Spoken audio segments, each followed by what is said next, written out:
สบายดีอาจารย์ห้องเท้ามีสายสุขเจริญจากห้อง3 CS 1ต่างหน้าจากกลุ่มเท้ามักมีบอลไซสนาและเท้าอนุสักดิ์ศิริวงศ์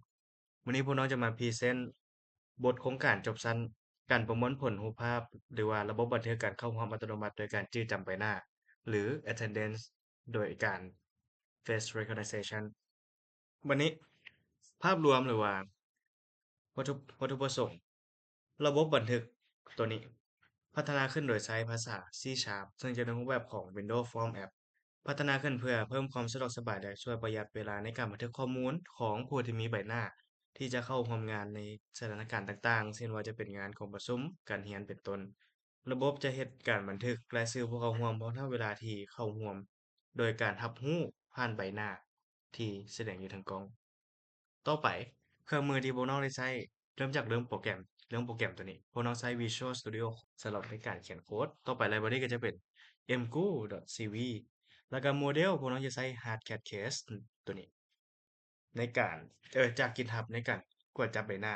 แล้วก็พวกเราจะใช้ขั้นตอนวิธี LBPH ตัวนี้ใช้ในการจี้จับใบหน้าหรือว่า Recognizer the face ประมาณนี้ว่าง่ายๆคือโมเดล Hardcat Case จะเป็นการ detect face แล้วก็การจี้จำจะใช้ LBPH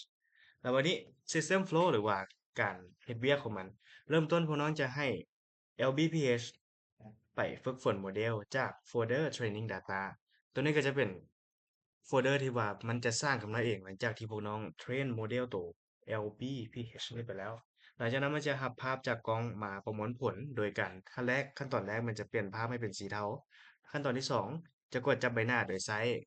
Hardcat Case ตัวนั้นนั่นแหละแล้วก็พยากรณ์รูปภาพก็คือถ้าว่ามีฐานข้อมูลหรือว่ามีรูปหน้าเราในโมเดลจะบันทึกชื่อและเวลาที่กดจับหน้าได้ระบบจะบันทึกรอบเดียวในขอบเขตเวลาที่กำหนดแต่ว่าถ้าบ่มีให้เรากดหน้าลงทะเบียนบ่ซั้นว่ามันจะขึ้นว่า unknown ตัวนี้เดี๋ยวสิลองรันให้เบิ่งก็คือมี2ปุ่มตัวนี้มี start กับ register ขั้นตอนแรกสมมุติว่ามีหน้าอยู่แล้วให้เรากด start แบบนี้ตัวนี้เห็นบ่มันมีหน้าน้องเรามีข้อมูลน้องก็จะเป็นมีไซส์ถ้าบ่มีก็สิขึ้นว่า unknown เอาไปดีน้องเข้ามาในฐานข้อมูลตัวนี้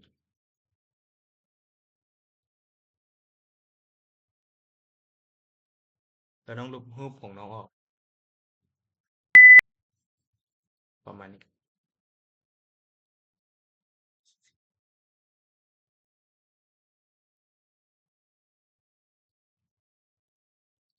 โอเคเอาไหม